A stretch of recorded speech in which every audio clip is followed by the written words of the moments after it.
வாக்கு வங்கி அரசியலுக்காக தமிழ்நாட்டு மக்களை எந்த அளவுக்கு அறியாமையில் வைத்திருக்க வேண்டுமோ அந்த அளவுக்கு வைத்திருப்பதாக கூறியுள்ள ஐஜேகே நிறுவனர் டாக்டர் பாரிவேந்தர், தமிழ்நாட்டை தற்போது ஆள்கிறவர்கள் சினிமாவை காட்டி பொழுதுபோக்கு நாடாக ஆக்க முயல்வதாக குற்றம் சாட்டியுள்ளார்.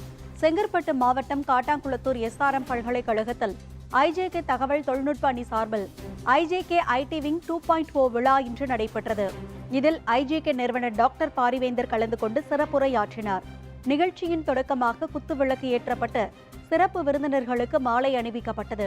ஐஜேகே நிறுவனர் டாக்டர் பாரிவேந்தர் மற்றும் பொதுச் செயலாளர் சண்முகம் ஆகியோருக்கு நினைவு பரிசு வழங்கி சிறப்பு செய்யப்பட்டது. நிகழ்ச்சியில் ஐஜேகே ஐடி விங் 2.0 சார்பாக புதிய லோகோவை டாக்டர் பாரிவேந்தர் அறிமுகம் செய்து வைத்தார். பின்னர் ஐஜேகே ஐடி விங்கின் 3 ஆண்டு செயல்பாடு குறித்து காணொலி வெளியிடப்பட்டது. இனிவரும் காலங்களில் கட்சி நிர்வாகிகள் எப்படி செயல்பட வேண்டும் என்பது குறித்தும் பொறுப்பாளர்களுக்கு விளக்கம் அளிக்கப்பட்டது.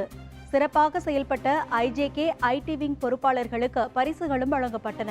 விழாவில் பேசிய டாக்டர் பாரிவேந்தர், வாக்கு வங்கி அரசியலுக்காக தமிழ்நாட்டு மக்களை எந்த அளவுக்கு அறியாமையில் வைத்திருக்க வேண்டுமோ அந்த அளவுக்கு வைத்திருப்பதாக குற்றம் சாட்டினார்.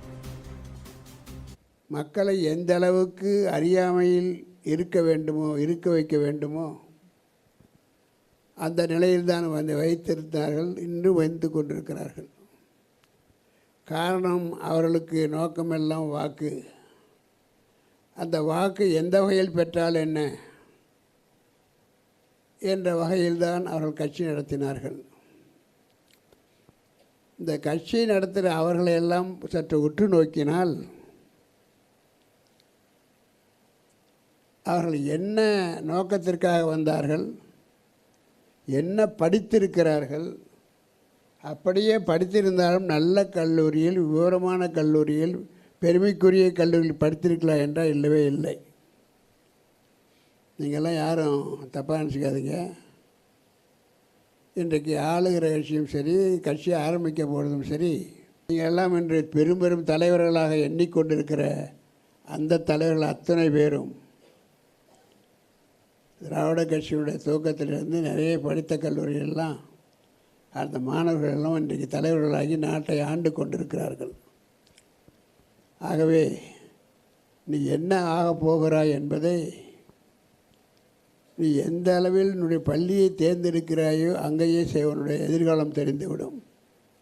எந்த கல்லூரியில் சேர்கிறாயோ அப்பொழுதே உங்களுடைய பெற்றோர்கள் உன் மீது அக்கறை கொண்டு என் மகனோட ஐஏஎஸ் ஆவான், ஐபிஎஸ் ஆவான், அப்படியே வந்தாலும் நல்ல அரசியல்வாதி ஆவான் என்ற நோக்கத்திலே தான் மற்ற கல்லூரிகள்.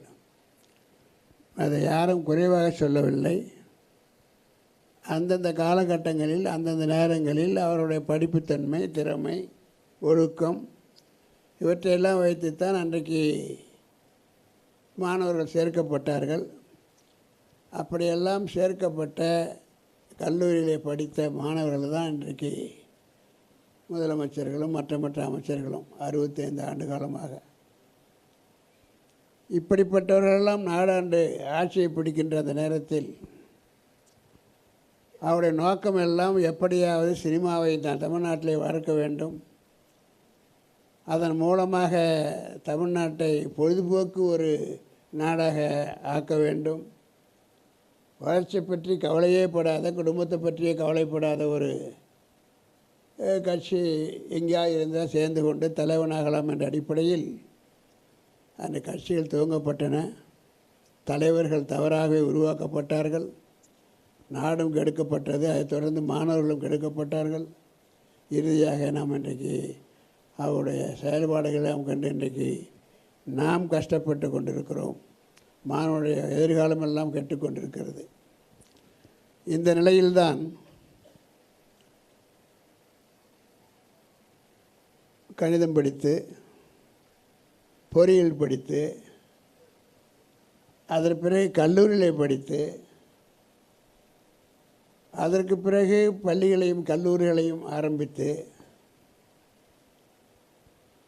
நாம் ஏன் எப்படியாவது அரசியல் நுழைந்து ஏதாவது ஒரு மாற்றத்தை நம்மால் முடிந்தவரை இன்றைக்கில்லை நாளை கொண்டு வர முடியுமா என்ற எண்ணத்தில் தான் எங்களை போன்றவர்கள் என்று கல்லூரி முடித்த சில காலங்களில் நாங்கள் வளர்ந்த பிறகு, எதிர்காலத்திற்கு பொருளாதாரத்தை சேர்த்த பிறகு, தமிழ்நாட்டை ஒரு நல்ல தமிழ்நாடாக ஆக்க வேண்டும், ஊழலற்ற தமிழ்நாடாக ஆக்க வேண்டும். அதற்கு நாம் ஒரு காரணமாக இருக்க வேண்டும். குறிப்பாக அறியாதவர்கள், படிக்காதவர்கள், பொழுதுபோக்காக அரசியல் நினைப்பவர்களெல்லாம் இருக்கிறார்களே, அதற்கு ஒரு மாற்றாக ஒன்றை நாம் உதவ முடியுமா, புரிந்து கொள்ளுங்கள், உதவ முடியுமா, சேர்ப்பதற்காக அல்ல என்று நினைத்துத்தான் எங்களை போன்றவர்கள் அரசியலில் ஒரு நல்ல அரசியல் பிளாட்ஃபார்ம் செய்யணும். எஸ்ஆர்எம் குடும்பம் இந்திய அளவில் தொடர்ந்து இருக்கும், பல நூறு ஆண்டுகள் இருக்கும். இருக்கிற போதெல்லாம் அது வளருகிற அந்த வளர்ச்சி உங்கள் கையிலும் அதற்கான பெருமையும் உங்களையும் சாரும் என்பதால் நீங்கள் இருக்கிற இந்த இந்திய ஜனநாயக கட்சி நம்பிக்கையோடு நீங்கள் தொடரலாம், உங்கள் பொறுப்பை உறுதிப்படுத்திக் கொள்ளலாம்.